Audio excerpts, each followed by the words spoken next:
Sir পায়ের গোড়ালিতে অনেক সময় ব্যথা হয়, হাড় বেড়ে যায়, এটা কেন হয়? খুবই গুরুত্বপূর্ণ একটা বিষয়। প্রায় রোগী আমাদের কাছে আসে সকালে ঘুম থেকে উঠে পা ফেলতে পারছে না, বা অফিসে বসে আছে সে আর দাঁড়াতে পারছে না, মানে লুকস অড, যে অন্যান্য কলিগরা আছে সে আর দাঁড়াতে পারতেছে না।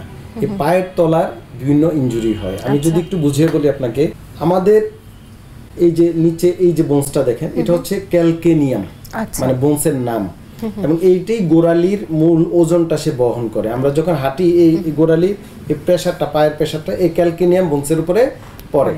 এইখান থেকে একটা ফাঁসা, মানে এই ফ্যাসাটা এই আঙ্গুল, এই প্রতিটা আঙ্গুলে আসছে।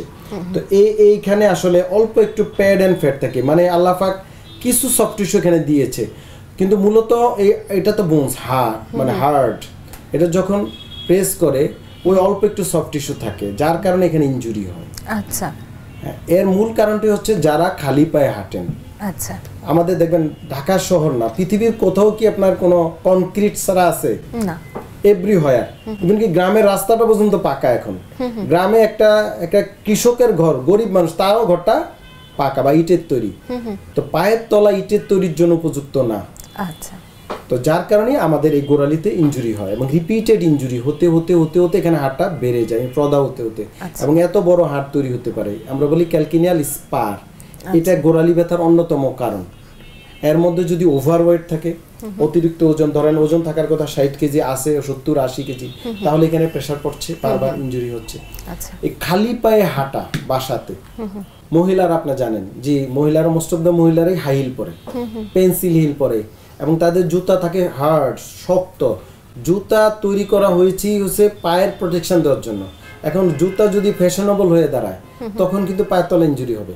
আচ্ছা, হাই হিল যদি থাকে, তা থেকে পায়ের তলা এই গোড়ালিতে ইনজুরি হতে থাকে।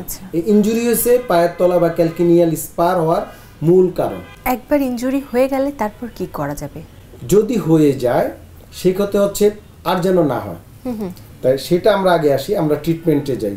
ট্রিটমেন্টে যাওয়ার আগে আমরা বলবো রুগীকে, আপনি আর এখন থেকে খালি পায়ে হাঁটবেন না, বাসা একটা চপ্পল ইউজ করবেন, পন্স চপ্পল। চপ্পলের দামও কিন্তু বেশি না, মাত্র 200-250 টাকা, খুব সস্তা পাওয়া যায়। আপনি বেশি দাম দিয়ে জুতা কিনছেন, কিন্তু জুতাটা কি আপনার জন্য উপযুক্ত?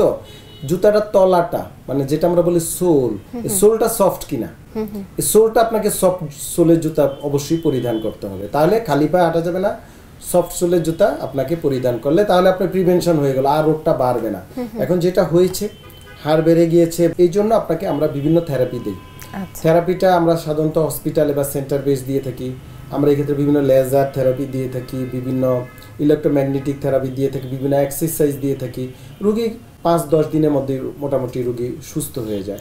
এবং পাশাপাশি আমরা বিভিন্ন ব্যায়াম দিই, যেমন কুসুম গরম পানি করে পায়ের পাতা ডুবিয়ে সে যদি নাড়ায়, কিছু আঙ্গুলের ব্যায়াম করে পায়ের পাতার ওই গরম পানিতে, তাহলে এটা ন্যাচারালি অনেক ক্ষেত্রে ইমপ্রুভ হয়ে যায়। কিন্তু ওই যে জুতা, ওগুলা যদি প্রবলেম হয়, আবার হচ্ছে বাচ্চাদের ক্ষেত্রে অনেকে পায়ের পাতা, এই ঘটন এখানে দেখেন, এই যে এটা কিন্তু একটা আর্চ আছে, এই পায়ের পাতা, অনেকে ধারণা পায়ের পাতা মনে ফ্ল্যাট, নো, পায়ের পাতা একটা ভিতর সাইড কার্ভ। এই কার্ভটা অনেক বাচ্চাদের তৈরি হয় না, বিভিন্ন কারণে। হয়তো জন্মগত পায়ের কোনো একটু ডিফর্মিটি থাকতে পারে, বা জুতার ব্যবহার ঠিকমতো, ভালো জুতা বা বাবা মা পরায় না, বা খালি পায়ে এই যে শক্ত জায়গায়, বিভিন্ন কারণে, বা ওভারওয়েট, অনেক কারণে এই পায়ের পাতার বিভিন্ন ঘটনগত প্রবলেম হয়। আমরা বলি pace planus, pace cavus deformity.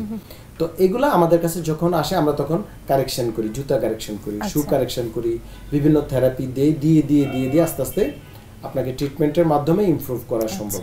এটা কোনো অপারেশন নেই, প্রয়োজন নেই। আচ্ছা, অনেক ক্ষেত্রে অপারেশন করে, যদি হাড় বেড়ে যায়, একটু হাড় বেড়ে গেলে অনেক সময় অপারেশন করে, কিন্তু আসলে কি বোনস যখন অপারেশন করে, এটা আরো টেন্ডেন্সি হয় বেড়ে যাওয়ার। সো সাধারণত এই ভুল করা যাবে না।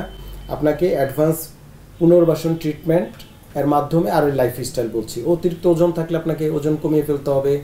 বাচ্চাদেরকে পায়ের পাতা, স্কুল গোয়িং বাচ্চাদেরকে আমি বলে থাকি, আমাদের মতো ডাক্তারদের স্বর্ণপর্ণায় পায়ের পাতাটা একটু অ্যাসেস করে নেওয়া, যে পাতা ঠিক আছে কিনা। না হলে আমরা ছোটকালে যদি শু কারেকশন করে দিই, পাতা ঠিক হয়ে যায় আস্তে আস্তে। একেবারে সহজ একটা বিষয়, কিন্তু মানুষকে ভোগায়।